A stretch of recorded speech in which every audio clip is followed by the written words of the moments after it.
नमस्कार मित्रांनो, मी सचिन शिंदे आपल्या समोर ध्यास वर्धीचा अकॅडमी युट्यूब चॅनल पाहतो. मित्रांनो, महत्त्वाच्या चालू घडामोडी. मित्रांनो, आज पाहतोय आपण 9 आणि 10 ऑगस्ट 2026 चे 12 प्रश्न. मित्रांनो, सर्व स्पर्धा परीक्षेसाठी उपयुक्त असा आपण चालू घडामोडी हा विषय घेत असतो. दररोज 12 प्रश्न घेत असतो आणि आपल्या ध्यास वर्धीचा अकॅडमी या युट्यूब चॅनलवरती रोज सकाळी 6:30 वाजता आपण पाहू शकता. मित्रांनो, कोणतीही परीक्षा असू दे, चालू घडामोडी हा विषय खूप महत्त्वाचा असतो. आणि आपण जर नवीन असेल तर नक्कीच सबस्क्राईब, लाईक आणि शेअर करा.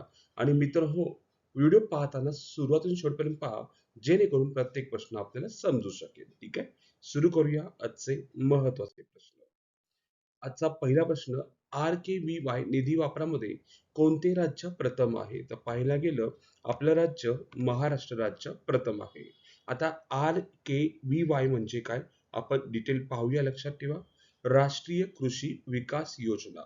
नाव काय तिचं? राष्ट्रीय कृषी विकास योजना. पूर्ण मराठीत राष्ट्रीय कृषी विकास योजना. सुरुवात झाली 2007-8 मध्ये. युपीए सरकारने कृषी क्षेत्राचा विकास करणे, राज्यांना कृषी क्षेत्रात स्वातंत्र्य निर्णय घेण्याची मुभा देणे, उत्पादन वाढवणे व शेतकऱ्याचे उत्पन्न वाढवणे. आरबी आर-के-व्ही-वायचं वैशिष्ट्य, ही राज्य केंद्र सहकारी योजना आहे. निधी थेट राज्य सरकारला दिला जातो. राज्य त्यांच्या गरजेनुसार प्रकल्प निवडतात. कृषी असेल, पशुसंवर्धन, मत्स्यव्यवसाय, सिंचन क्षेत्राचा समावेश. महाराष्ट्र प्रथम का? आर-के-व्ही-वाय निधी वापरण्याचे प्रथम येण्याची कारणे. प्रभावी निधी वापर आहे आपला, म्हणजे पूर्ण निधी वेळेत वापरला जातो. कृषी प्रकल्प संख्या जास्त. सिंचन, ड्रीप इरिगेशन, शेती आधुनिकीकरण, फळबाग, दुग्ध व्यवसाय, मत्स्यव्यवसाय विकास. शेतकरी केंद्रित योजना, थेट शेतकऱ्यांना लाभ देणारे प्रकल्प. उत्पादन वाढ आणि उत्पन्नात वाढ. आणि प्रशासकीय कार्यक्षमता, राज्य शासनाने प्रकल्पाचे योग्य नियोजन आणि मॉनिटरिंग केले. आर-के-व्ही अंतर्गत स्रोत कोणते? प्रमुख शेती आहे, पशुसंवर्धन आहे, मत्स्य आहे, सिंचन आहे, कृषी तंत्रज्ञान आहे. आता आर-के-व्ही-वाय चे नवीन नाव काय आहे? तर remunerative approaches for agriculture allied sector for rejuvenation. लक्षात ठेवा, नवीन नाव बदलण्यात आलेलं आहे. चलो, दुसरा प्रश्न पाहूया. नीती आयोगाच्या स्कूल एज्युकेशन क्वालिटी इंडेक्स 2026 मध्ये प्रथम क्रमांक कोणत्या राज्याने मिळवला आहे? फर्स्ट क्रमांक कोणत्या राज्याने मिळवला आहे, असा आपल्याला प्रश्न विचारलाय. आपल्याला वाटेल केरळ आहे, पण याच केरळ नाही तर पंजाब राज्य आहे. उत्तर काय? पंजाब राज्य आहे.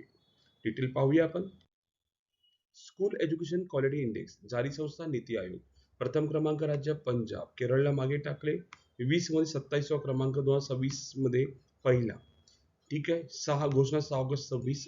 शिक्षण मंत्री हरजोत सिंग बेन्सने निकष, उपलब्धता, पायाभूत सुविधा, समानता प्रशासन आणि समानता प्रशासन, अध्ययन निष्पत्ती, शिक्षक संबंधित मापदंड. मित्रांनो, लक्षात ठेवा, आता प्रथम क्रमांक पाहिला स्कूल एज्युकेशन क्वालिटी इंडेक्स मध्ये नीती आयोगानुसार, तर पंजाब राज्य पहिलं राज्य ठरलेलं आहे आणि सेकंड राज्य केरळ आहे. नेक्स्ट, सर्वोच्च न्यायालयात न्यायाधीशांची संख्या वाढवून आली विधेयक कोणाद्वारे सादर करण्यात आले आहे? तर उत्तर आहे अर्जुन राम मेघवाल यांच्या मार्फत ते म्हणजे विधेयक सादर करण्यात आलेले आहे. ठीक आहे, लक्षात असू दे, त्यांच्याद्वारे विधेयक सादर करण्यात आलेलं आहे.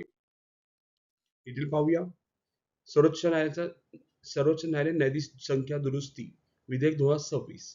केंद्रीय कायदा व न्याय मंत्री सध्या आहेत अर्जुन राम मेघवाल. विधेयकाची प्रक्रिया आहे, संसदेत मांडणी 20 जुलै, लोकसभेत मंजुरी 3 ऑगस्ट, राज्यसभेत मंजुरी 5 ऑगस्ट. महत्वाचे बदल.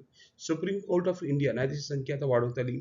मुख्य न्यायाधीश व वगळता न्यायाधीश संख्या 33 वरून 37 करण्यात आलेली आहे. नवीन रचना, मुख्य न्यायाधीश वगळता न्यायाधीश 37 आहेत आणि मुख्य न्यायाधीशाची एकूण संख्या 38 आहे. म्हणजे याचा अर्थ 1 प्लस 37. लक्षात ठेवा, 37 आहे ना, म्हणजे एक मुख्य न्यायाधीश असणार आहे, तर इतर आता 37 न्यायाधीश असणार आहेत आणि टोटल होणार आहे मित्रांनो आता 38 ही संख्या होणार आहे. हे सुद्धा आपल्याला माहित पाहिजे, खूप पॉइंट महत्वाचा आहे. पुढे चौथा प्रश्न.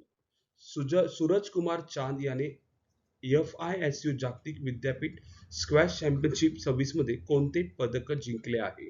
पाहायला गेलं तर सुवर्ण पदक जिंकले आहे. ठीक आहे, जागतिक स्क्वॅश चॅम्पियनशिप 26 मुंबई सोमय्या विद्याविहार विद्यापीठ येथे पार पडली. या स्पर्धेत सूरज कुमार चांद याने पुरुष एकेरी सुवर्ण पदक जिंकून इतिहास रचला, कारण भारतीय खेळाडूंनी प्रथमच या स्पर्धेत सुवर्ण जिंकले. उपविजेते होते वेनडेक ताकाच हंगेरी या देशाचे होते. लक्षात असू दे. ठीक आहे, कोण जिंकलं पहिलं सुवर्ण पदक आपल्या इथे? सूरज कुमार चांद. लक्षात ठेवा, स्क्वॅश चॅम्पियनशिप जागतिक विद्यापीठाच्या. पाचवा प्रश्न. 7 ऑगस्ट 26 रोजी ISS वर पहिले स्पेस वॉक पूर्ण करणारे भारतीय वंशाचे अंतराळवीर कोण आहेत? 7 ऑगस्ट रोजी लक्षात ठेवा, आपलं जे स्पेस आहे, इंटरनॅशनल स्पेस स्टेशन आहे, त्या स्पेस वॉक करणारे भारतीय वंशाचे पहिले अंतराळवीर कोण ठरले आहेत, असा आपल्याला प्रश्न विचारलेला आहे. तर उत्तर आहे भारतीय वंशाचे डॉक्टर अनिल मेनन हे ठरलेले आहेत. लक्षात असू दे. ठीक आहे, डिटेल पाहूया. अनिल मेनन. दिनांक 7 ऑगस्ट 26. ठिकाण इंटरनॅशनल स्पेस स्टेशन. मोहीम expedition 75. Space walk US space walk 96. कालावधी 6 तास 27 मिनिटं. ठीक आहे, सोबत जेसिका मेयर. उद्देश starboard 6 truss segment ISRO IRO IROSA solar panel बसवण्यासाठी तयारी. ISS स्पेस वॉक 281 वा. डॉक्टर मेनन. जन्म मिनियापोलिस USA. मूळ केरळ पालाघाटचे. निवड नासा 2021. पूर्वी डॉक्टर स्पेस एक्स मध्ये मेडिकल डायरेक्टर म्हणून ते आता सध्या काम करतायत. आपण पाहतोय 6वा प्रश्न. जागतिक आरोग्य संघटनेच्या कर्करोग संस्थेने कोणत्या रक्तदाबाच्या औषधाला मानवांसाठी गट 1 कर्करोग रोगकारक म्हणून वर्गीकृत केले आहे? तर उत्तर आहे वरील सर्व तिन्ही ऑप्शन बरोबर आहे. तर पहिल्याचं नाव काय मित्रांनो? वॉरिकोनाझोल. दुसरा आहे ट्रॉकोलिमस आणि तिसरा आहे हायड्रोक्लोरोथायाझाइड. असे हे 3 औषधाचे नाव आहेत. आपण पाहूया जागतिक आरोग्य संघटनेबद्दल. स्थापना 7 एप्रिल 1948. मुख्यालय जिनिव्हा स्वित्झर्लंड. महासंचालक टेड्रोस ॲथॅनॉम. उपमहासंचालक सौम्या स्वामीनाथन आणि मुख्य शास्त्रज्ञ जेरेमी फरार. लक्षात ठेवा, आपल्याला माहित असावं. पुढे 7वा प्रश्न. IIT गुवाहाटीने विकसित केलेल्या EI उपकरणाचे कार्य कोणत्या नियमावर आधारित आहे? मित्रांनो, खूप इम्पॉर्टंट पार्ट आहे हा. कोणत्या नियमावर आधारित आहे असा आपल्याला प्रश्न, सिंपल आणि साधा प्रश्न विचारला, तोही सुद्धा आपल्याला माहित असणं आवश्यक आहे. आपण जर पाहायला गेलं, प्रश्न क्रमांक 7वा पाहतोय आपण. जर बघायला गेलं याचं उत्तर जर पाहायला गेलं कोणत्या कशावर आधारित आहे, तर लक्षात ठेवा बियर लॅम्बर्ट नियमावर तो आधारित आहे. Portable optical sensor. Beer Lambert law.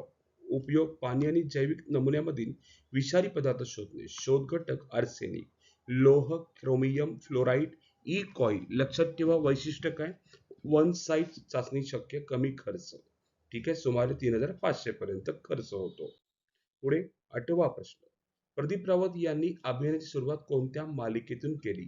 तर उत्तर आहे महाभारत मालिकेतून केलेली आहे. प्रदीप सावंत यांनी अभियानाची सुरुवात कुठून केली? महाभारत या अभियानातून केलेली आहे, मालिकेतून केलेली आहे. 9वा प्रश्न.